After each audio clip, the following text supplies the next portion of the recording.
All right, what's up, guys? Nito here, and welcome back to another episode of Noteworthy Interactions. So, today I wanted to just discuss some of the ideas that have been floating around in my head after the reveal of the 3.19 Lake of Calandra League. We got tons of new uniques and buffed uniques to mess around with. We got a couple new skills, we got one new support gem.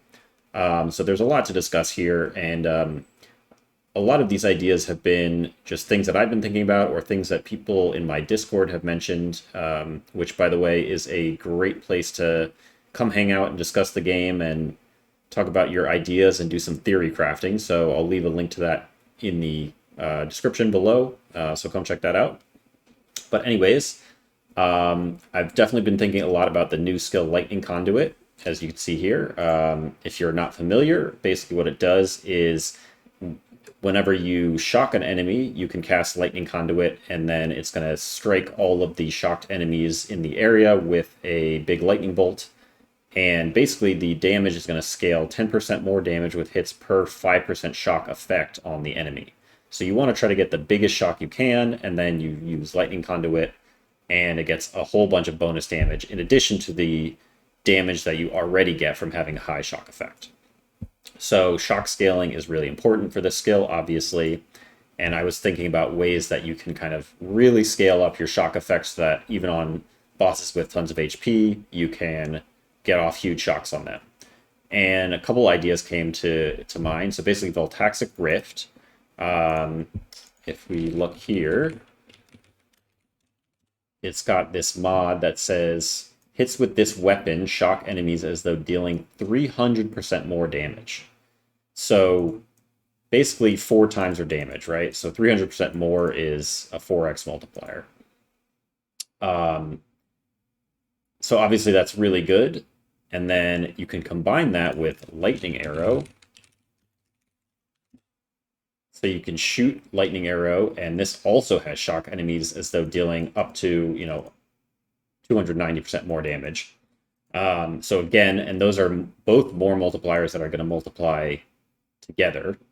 So that's a huge multiplier. And then on top of that, we also have the new Overcharge support, which has supported skills shock enemies as though dealing 690% more damage. But it also makes you deal 25% less damage. So together, that's around, it's a little over 500%. Shock enemies as though dealing 500% more damage. Anyways, you can combine all of these things together to get like really massive shocks from your Lightning Arrow. Oh, and you also have Pain Seeker Gloves is another source. So these gloves have inflict non-damaging ailments, which include shock, as though dealing 100 to 200% more damage. So all of those can be used to basically, and they can be stacked together to get these massive shocks. In addition to any kind of shock effect scaling you might see on the tree. So for example, let me just, don't look at this. This is a top secret build that I'm not ready to share yet. But so anyways, you have things like Static Blows, which has 30% increased effect of lightning ailments. You have Breath of Lightning, which is 50% increased effective lightning ailments. All of that is also going to help scale your shock. But you still are going to want, some of these bigger multipliers are going to be really helpful if you're not hitting that hard with your attacks, for example. So because Lightning Conduit is a spell, you probably want to be scaling spell damage stuff. But because Lightning Arrow and Voltaxic Rift have these huge multipliers shock effect, they might still be worth considering, even though you're going for a spell build, basically.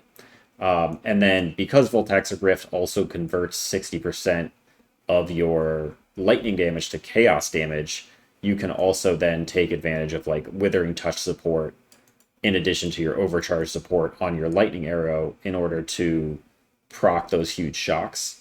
And then you can use things like something like Asneth's Mark if you want to trigger Lightning Conduit when you're attacking. You could also do Cast on Crit is another option, of course. But so that setup seems like it could have potential, just because you're basically always going to get a pretty massive shock from your attacks, and then you're going to just be triggering Lightning Conduit. So that's a build that I'm planning on messing around with at some point. I'm not sure if it'll be my league starter or not. Then we also have the new Alchemist Mark skill, which let me just pull that up real quick. So this one is basically a new type of mark that when you mark an enemy and then you ignite them or you poison them, it's going to leave a burning ground or a caustic ground effect below the enemy, and it's going to deal a portion of your fire damage or chaos damage based on whether you did in an ignite or a poison, as the burning ground effect. And so my idea was that you can actually do a build where you scale both ignite and poison, and then you would get both the burning ground and the caustic ground effects. And the way that you can scale the poisons and the ignites together is by using perfect agony and by scaling crit. So if we look at perfect agony on the tree here, it basically says modifiers to critical strike multiplier also apply to damage over time multiplier for ailments from critical strikes at 50% of their value. Basically what that means is you can scale crit multi and it will give you generic damage over time multiplier. So it's not fire damage over time, it's not chaos damage over time, it's just generic. So it'll scale both ignites and poisons. So potentially you could do something there where you're getting a really big ignite and a really big poison at the same time, and you're getting both of those ground effects from the mark. And then you could even scale all of that together off of curse effect, because the mark damage is going to scale off of curse effect or mark effect. So that's something to think about. Kind of a little bit memey, but the next thing I want to talk about is the Emperor's Vigilance unique, which got buffed like quite a lot. And it's actually looking really good now. Where's my patch notes? Here we go. So the Emperor's Vigilance unique shield no longer has 10 to 15% max life. That's kind of unfortunate. But it lost the major downside of cannot block while you have no energy shield. Where are we here? Oh, wiki. So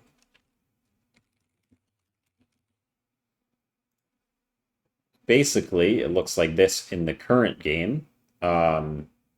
And cannot block while you have no energy shield. Damage taken from blocked hits cannot bypass energy shield. Damage taken from unblocked hits always bypasses energy shields. And glancing blows. So glancing blows makes a percentage of your blocked hits, the damage is going to go through. So instead of blocking 100% of the damage, you're only blocking 35%, I think. And basically, the shield makes it so that when you block while you have energy shield, it's gonna all the damage is gonna go towards your energy shield first. But then anything that you don't block is gonna go to your life directly, right? But this line got removed, so you can now continue to block while you have no energy shield, basically. So right there, the item got way better. But the other thing it got is 1,000% increased armor and energy shield. So instead of this 300 to 400%, it's going to be just flat 1,000%. So there's not even a roll range. It's always going to be 1,000%. And if you look at the steel kite shield, which is the base item, if you multiply the armor and ES by 1,000%, you're getting 1670 and 350 for armor and energy shield, which is very big. Like that's a really good amount of defenses to have on a shield.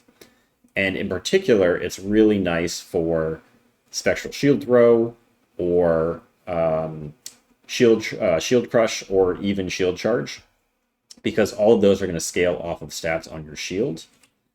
And basically there is an alt quality and there's a unique gem that are going to make your crit scale heavily, your crit chance and crit multiplier scale heavily off of the energy shield on the shield. And then the base gem is going to make your flat damage, your flat physical damage scale off the armor. So with those high values, you can get really good crit from this shield. So I think that is going to be an interesting build in the next league. That's definitely going to be worth exploring. The other thing is you have synergy with Cerberus Limb, which is also scaling off shield stats. So it says +1 to maximum energy shield per 5 armor on the equipped shield. So, if you have like 1600 divided by 5, so that's like 320 bonus ES from your weapon, which is quite a bit. And then +5 armor per 5 evasion. So that doesn't matter because you don't have evasion on the shield. But then you get +20 evasion per 5 maximum energy shield. So you're also getting a lot of evasion from the shield. So something worth considering. Something to think about, potentially a good build there. I think either SST or Shield Crush would be good. Or maybe Shield Charge if you wanted to do like General's Cry or something. Then the next unique that got crazy buffed is Death's Rush. So this now grants Adrenaline on kill. And if you don't know, so Adrenaline previously was only really found mostly from the champion, but also from the Olroth's Charge. And basically, let's see, what does it do again? So it gives you 100% increased damage, 25% increased attack, cast, and movement speed, and 10% additional physical damage reduction. So these are insane stats to get. And you're getting them on kill for 3 seconds with the new Death Rush. It also gives you life recovery on kill. But so the interesting interaction here is if you're also a champion with First to Strike, Last to Fall, you have remove all ailments and burning when you gain adrenaline, and recover 25% of life when you gain adrenaline. So that can happen every 3 seconds while you're killing stuff. So like while you're mapping, you're getting 30% life gain on kill every 3 seconds. However, they did specify, like GGG clarified in the patch notes, that adrenaline is a buff that can't overwrite itself. So you can't gain adrenaline if you already have adrenaline, which means that if you're on low life and you proc this 20-second adrenaline, you're actually kind of like worse off for a little bit because you can't repeatedly proc the life recovery from Death Rush. But still, if you're like mostly on like full life while you're mapping, and you will be because you're getting 30% of your life recovered like every 3 seconds, this could be a really nice interaction.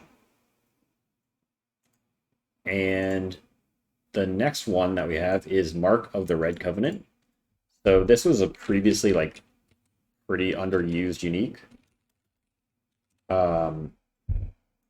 I guess like the wiki got updated recently to give all of the new values. So this is actually the new value. So it has 250% increased damage for SRS, which obviously is gigantic, but you have 75% reduced maximum number of summoned Raging Spirits. So like you're getting only a couple spirits, but they do way, way more damage. And this is the key line right here. Summon Raging Spirits' hits always ignite.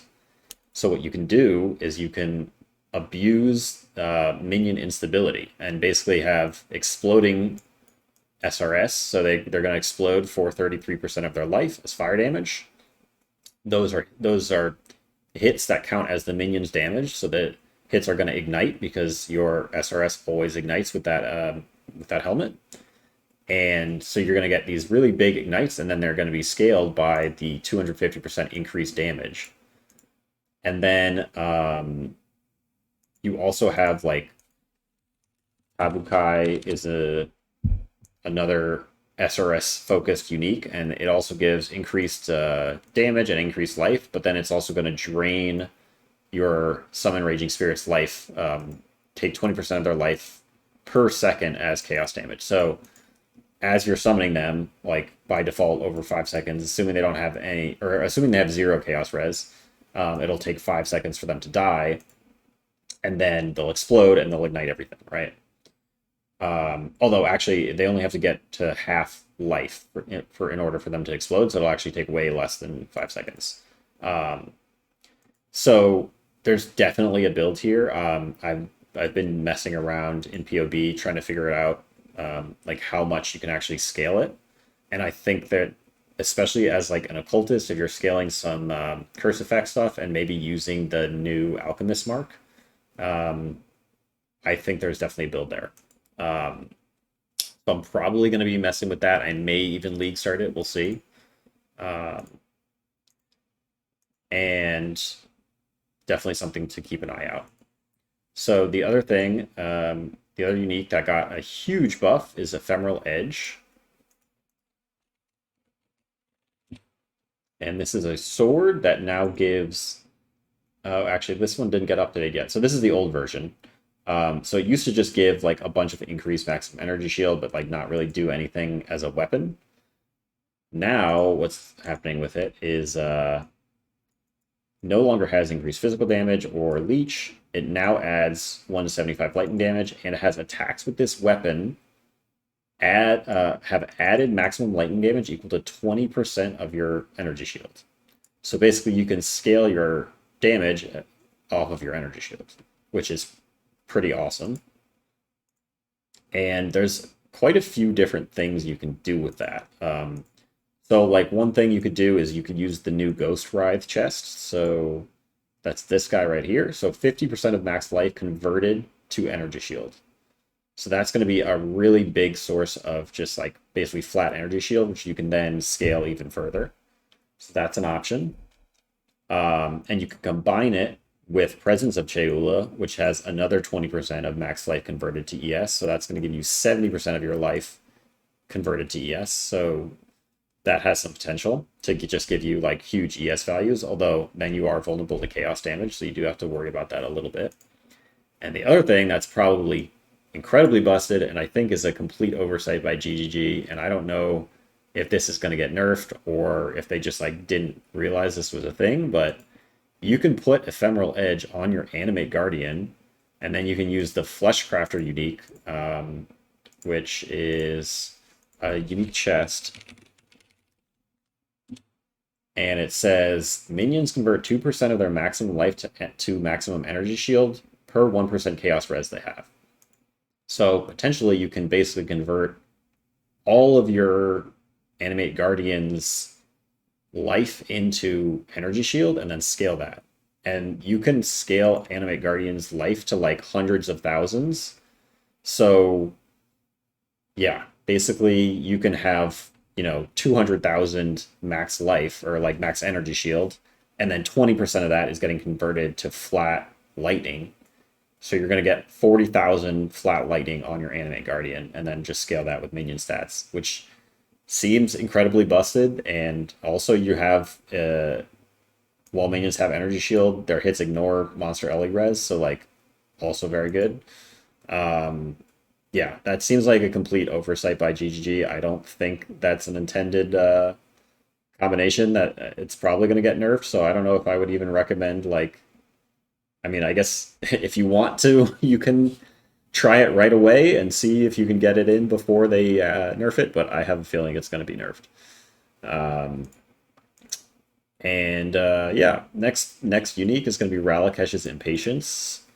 So these are the boots, which currently you gain a frenzy charge, power charge, or endurance charge once per second while stationary. What they do now is they give you maximum, or they set your minimum charges equal to your maximum. So you basically, as long as you're stationary, you have full charges of all types, which is incredibly powerful because you're always stationary when you're attacking or you're casting, unless you're doing like Cyclone or something. It has really good synergy with Arn's Anguish Belt, which converts your endurance charges into brutal charges, and brutal charges give you a chance to deal triple damage. But because this has the line lose all frenzy, endurance, and power charges when you move, it doesn't say anything about losing brutal charges. So you basically instantly gain maximum brutal charges from the Arn's Anguish Belt, which I'll show you here. So it sets modifiers to minimum endurance charges instead apply to minimum brutal charges. So that's the line that's going to make the new version of the boots set your brutal charges to maximum. But because you're only losing endurance charges, you're not losing brutal charges. Every time you stop, every time you're stationary, you're just going to instantly gain full brutal charges. So that's a nice little combo there. You can also do this thing where you disable boots on your weapon swap so that you have full charges for discharge. This might be a little clunky. So basically the idea is because you lose all your charges when you move, and because the new version of these boots, so it now causes your minimum frenzy, endurance, and power charges to be equal to your maximum while you're stationary, right? So because your minimum is so high, you can't spend minimum charges on discharge, so you're not going to be able to discharge those charges. However, if your minimum then goes down, your current charges stay at maximum. So you can still discharge them as long as you get rid of this minimum. So basically what you can do is you can put a gem that you're normally not able to use in your boots. So like something with like a high dexterity requirement and you don't have enough dexterity on your character to use it, you put that in your boots, you weapon swap to a set of weapons that has dexterity on it so that you can then enable the boots. By enabling the boots, you're going to hit max charges instantly as long as you're stationary. Then you weapon swap back to your actual weapons, and now the boots are disabled, but you don't lose your charges, so then you can just discharge. You can spend all your charges then, and then, weapon swap again, stop moving, and then you're going to instantly gain all your charges back. So it's just like a really easy way to get maximum charges of all types for your discharge, which is like super busted. I have a feeling GGG might nerf this interaction as well if people start abusing it, because I don't think it's an intended interaction, but it is an interesting one that I thought I would point out. Something else you can do is like Malachi's Loop has +2 power charges on it, and it gives you spell damage per power charge, but it has lose power charges when you reach maximum, I think. So Malachi's Loop. Yeah, lose all power charges on reaching maximum power charges. So you can't lose minimum charges though. So if you have the boots on and you're stationary, it's basically just +2 max power charges and then 16% increased spell damage per power charge, which is very strong. There's a lot of potential there. And then Inner Conviction is a keystone that makes it so that you can't gain frenzy charges, but you can gain power charges, and the power charges give you more spell damage. But with the boots, again, like you can't gain frenzy charges, but you can have minimum charges. So the boots just make it so that you can have both power charges and frenzy charges. Again, another really nice combo. And then the last one is Kingsguard, which is going to heal you when you lose charges. So like gain 100 life when you lose an endurance charge. So say you have like 8 endurance charges. If you use the boots, you stop moving and then you start moving, you're going to lose all 8 of your endurance charges.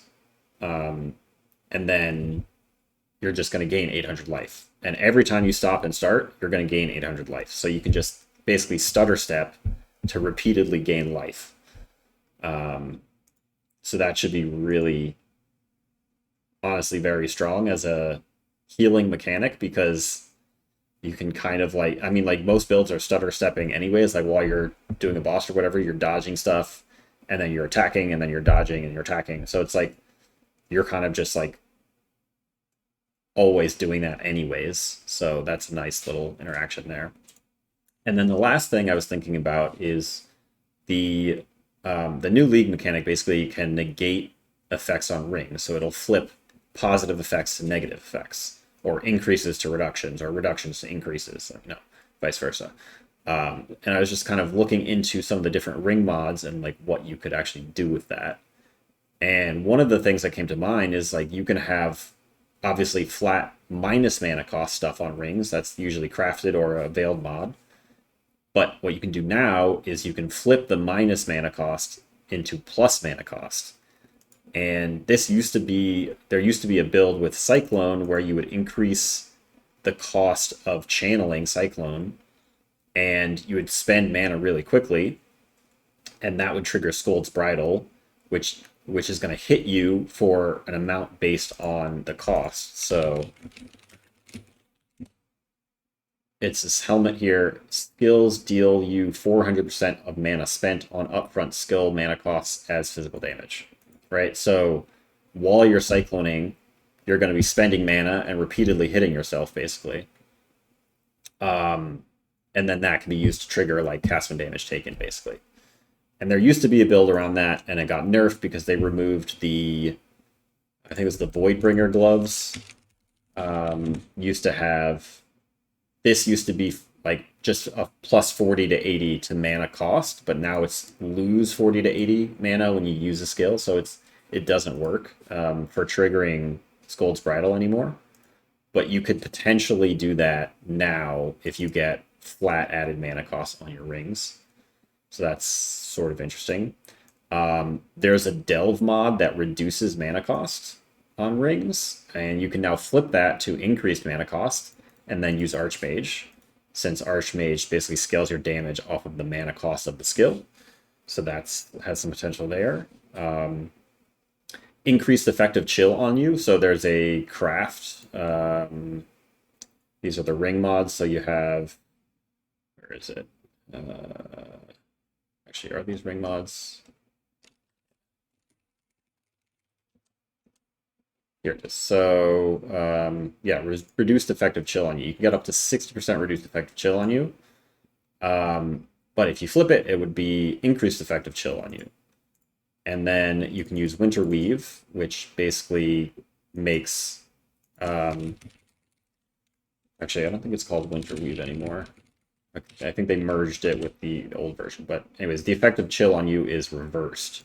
So you basically want to chill yourself with as big a chill as possible. So if you can increase the effective chill with rings, then, you know, potentially you can just get like a full chill on you, which is going to increase your action speed by a lot. And makes this very strong, because increased action speed is just like a multiplier to your movement speed and your attack and cast speed, basically. So that's something potentially interesting you could do there. And then another one is just like you can get a lot of negative lightning res on rings, and you can use Doriani's prototype chest, which was very popular during Scourge League for the same reason. But it basically just makes your negative lightning res apply to enemies. So the lower your own lightning res is, the more the enemies are going to have their lightning res lowered. So you just want as much negative lightning res as possible. I believe it caps at like minus 200 now. But yeah, this should be another interesting build this league, that now that you can easily access negative lightning res. So anyways, that's all I have for you today. I'm sure as the days go on, I'm going to be thinking of new things. Again, I will shout out my Discord, which is a great place to come and just theory craft all of your build ideas before the new league starts. So I will put a link to that below. And thank you for watching. Have a great league start.